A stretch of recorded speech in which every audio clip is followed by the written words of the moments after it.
Dios te bendiga, Dios te guarde en esta poderosa hora. Quiero traerte un tema y este tema es acerca del marido de una sola mujer. Cuando hablamos de marido de una sola mujer también hablamos de la mujer, pero también se refiere a la iglesia de Cristo. Amén. En 1 Timoteo 3, 2 al 5, la palabra se lee como está escrita y dice, conviene pues que el obispo sea irreprensible, marido de una sola mujer.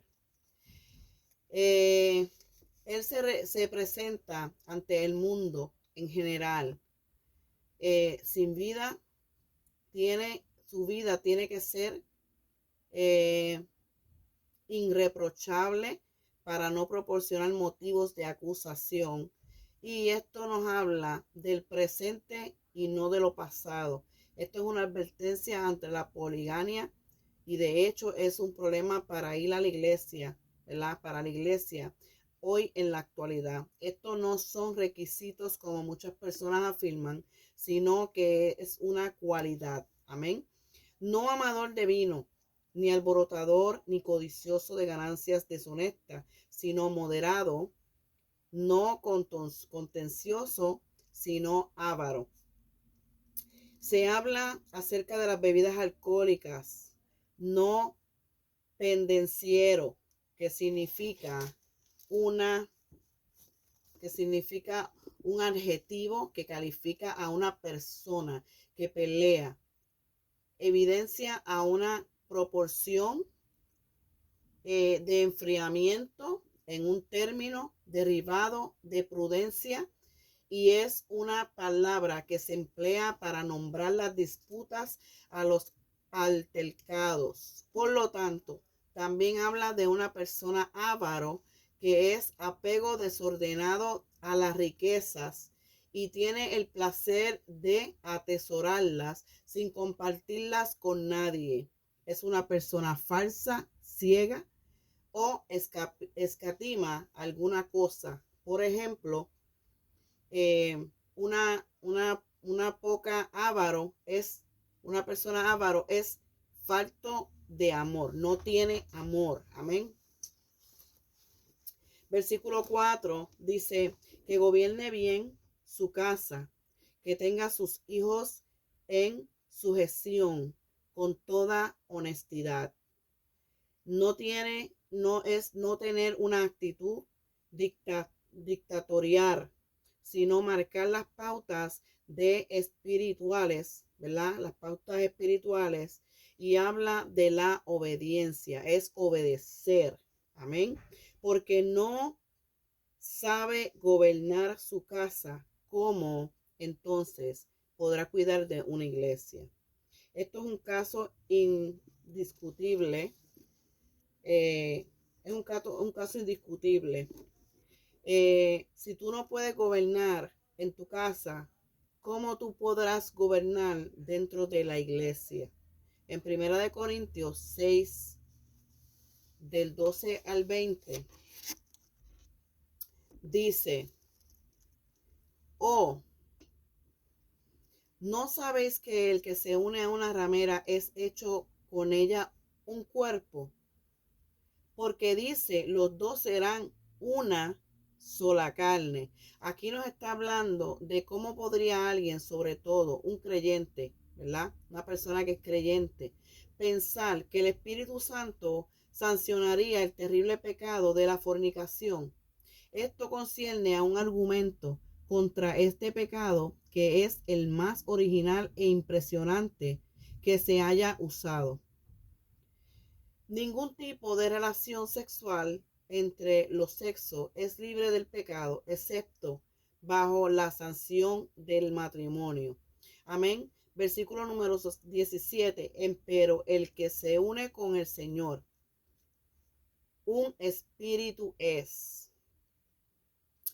Habla de la unión más cercana posible, la cual simboliza la unión sexual de un marido cristiano y su esposa, y también refleja la unión con nuestro Señor Jesucristo, que aunque en un sentido espiritual, eh, como la que tienen con el marido y su esposa es un sentido físico. El sentido, ¿verdad?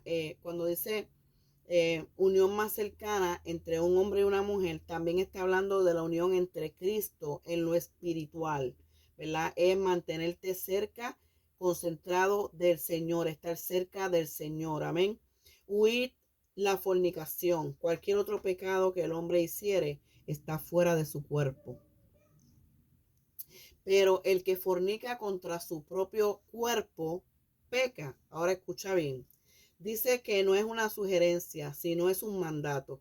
La fornicación como función abreviada habla y se refiere a cualquier tipo de inmoralidad. ¿Escucharon? Todos los demás pecados no son de la fornicación.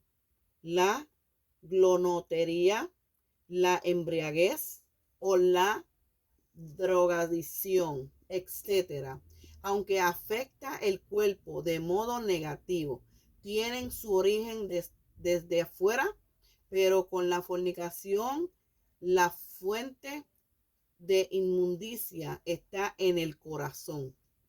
Esto presenta un sentido físico, un tipo de unión espiritual del hombre con los demonios.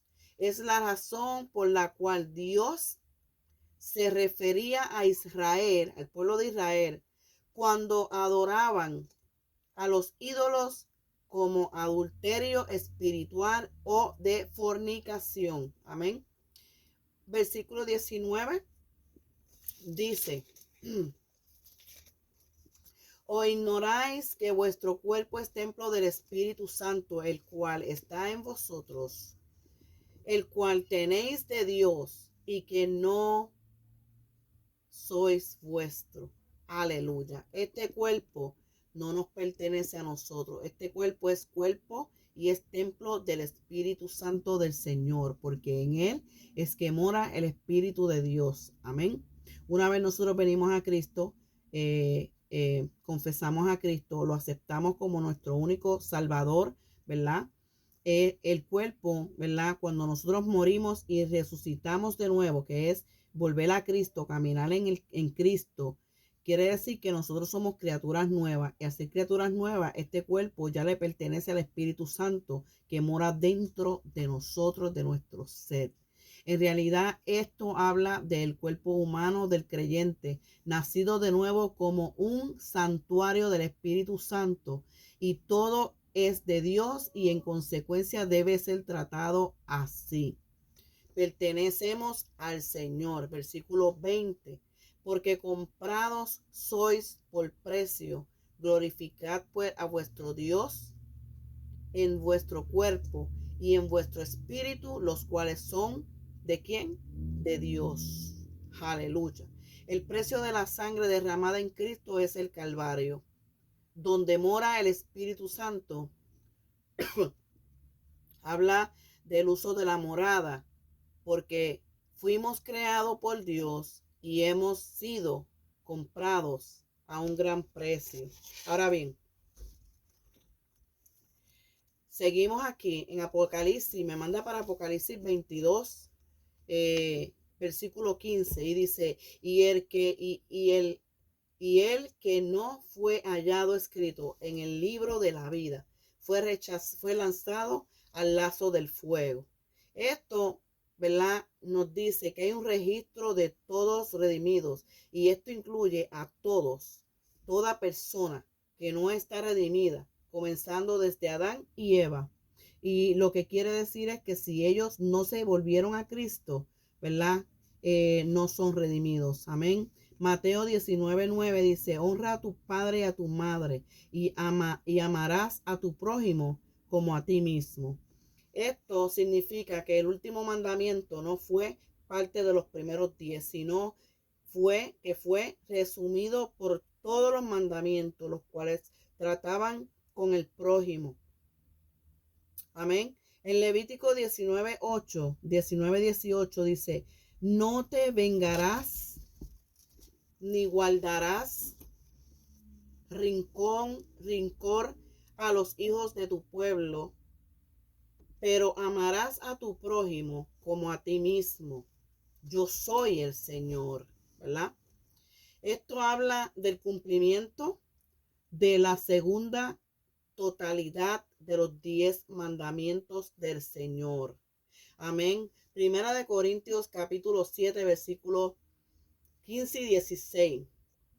Dice, pero si el incrédulo se separa, sepárese que no es el hermano o la hermana sujeto a servidumbre en semejante caso. Ante bien, Dios nos llamó a la paz. Dios nos llamó a la paz. Amén. No habla del abandono, el cual es único propósito del abandono. Y esto es por causa de Cristo. Así que el creyente nada podrá hacer para impedir que marchen, ¿verdad? Que el cónyuge se marche, que el cónyuge incrédulo, ¿verdad? Se marche. Y dice que en ese caso el creyente está libre de volver a casarse y que la esposa o el esposo incrédulo que no quiera seguir el mandamiento destruye la paz, creando una situación inconcebible de parte del Señor. Versículo 17, porque como sabéis tú, oh mujer, si quizás harás salvo a tu marido, o como sabes tu marido, si quizás harás salva a tu mujer. Amén. Esto nos dice que debemos seguir en el matrimonio creyendo que con el tiempo el cónyuge incrédulo vendrá al Señor, lo que pudiera ser su única oportunidad. Aleluya. Segunda de Corintios 5:17 dice, de modo que si alguno está en Cristo, nueva criatura es, las cosas viejas pasaron. He aquí, todas son hechas nuevas. Esto nos dice que cuando venimos a Cristo, todo es nuevo, todo es nuevo. Él tiene y tenía y sigue teniendo el poder a consecuencia de la cruz para declarar al hombre la naturaleza de las condiciones de este plan de reconciliación que es redimido en la predicación de la cruz y es salvo por su sangre a una nueva creación, y esto es lo que éramos antes de la salvación. El viejo ya no es utilizable porque ya Cristo nos ha dado todo nuevo. Y esto fue todo lo que yo te traje en esta hora, ¿verdad? Quería traerles un poquito de la palabra del Señor, explicarle, ¿verdad? En base a lo que significa hombre, mujer, matrimonio, la relación con el Señor, todo, todo. ¿Por qué? Porque a veces nos explican palabras que no son las palabras verdaderas que están escritas en la Biblia. Muchas veces acomodamos la palabra del Señor a nuestra manera y no a la manera que está escrita en la palabra. Por eso es que hay muchas personas hoy en día que se confunden. Amén. Así que esto fue todo lo que yo traje. Espero que sea de reflexión para todos ustedes. Dios me los bendiga, Dios me los guarde y será hasta la próxima. Amén.